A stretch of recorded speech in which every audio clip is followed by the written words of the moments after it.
কত টাকার মালিক হলে হজ ফরজ হয়? খুবই কমন একটি প্রশ্ন এবং খুব প্রয়োজনীয় একটি প্রশ্ন।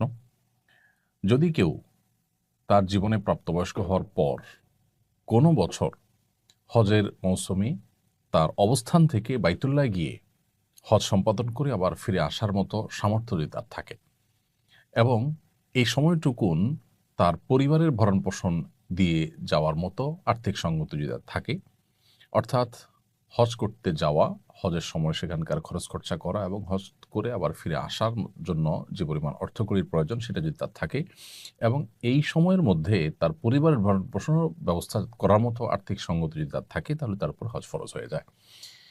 আর যদি কারোর এইটা না থাকে, তাহলে সেক্ষেত্রে তার উপর হজ ফরজ হবে না। এখন এটা নির্ভর করবে আপনি কোথায় অবস্থান করছেন। আপনি মক্কা অবস্থান করছেন, তাহলে মক্কা থেকে এই হজ সম্পাদন করে আসা আপনার গন্তব্যে, আপনার ঠিকানায়, আপনার নিজ আঙ্গিনায়, এটার জন্য খুবই অল্প স্বল্প পয়সা হলে হয়ে যায়।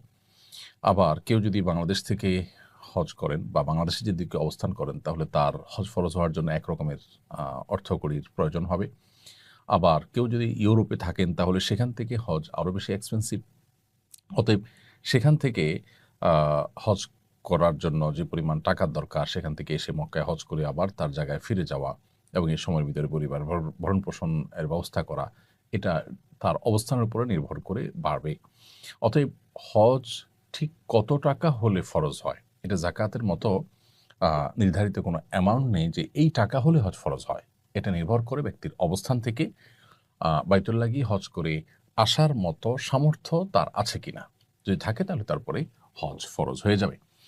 জীবনের কোনো বছর যদি এমন হয় যে হজ করার মতো সামর্থ্য আমার ছিল, ধরুন আজ থেকে ৭-৮ বছর আগে বাংলাদেশ থেকে ২ থেকে ২.৫ লাখ কিংবা ৩ লাখ টাকার মধ্যে হজ করে আসা যেত।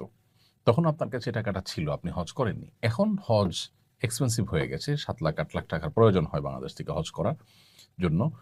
এখন এই টাকা আপনার নেই। অতএব যদি আপনি মনে করেন যে আমার তো ৭-৮ লাখ টাকার সামর্থ্য নেই, অতএব আমি হজ তো আমার উপর ফরজ নয়, আমি হজ তো করব না, না করলে চলবে।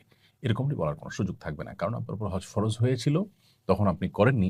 সো এখন ৮ লাখ, ১০ লাখ, ১৫ লাখ যে টাকাই লাগুক, সেটা এরেঞ্জ করে আপনার ফরজ আদায় করতে হবে, কারণ আপনি সেটাকে বিলম্ব করেছেন। আল্লাহ সুবহানাহু ওয়া তাআলা কোরআনে কারিমে বলেছেন, ওয়ালিল্লাহি আলান নাসি হিজ্জুল বাইতি মান ইসতাতা ইলাইহি সাবিলা।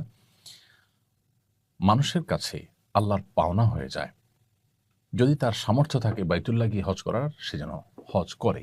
এই হজ করাটা, এটা মানুষের কাছে আল্লাহর পাওনা হয়ে যায়।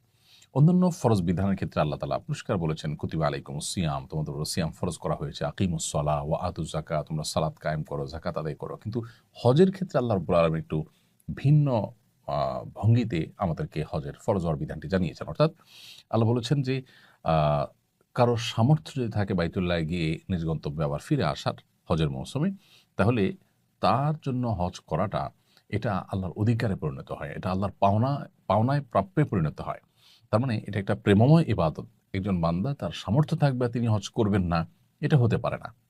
অতএব যাদের এই আর্থিক সঙ্গতি আছে, তাদের উপরে হজ ফরজ হয়ে যাবে।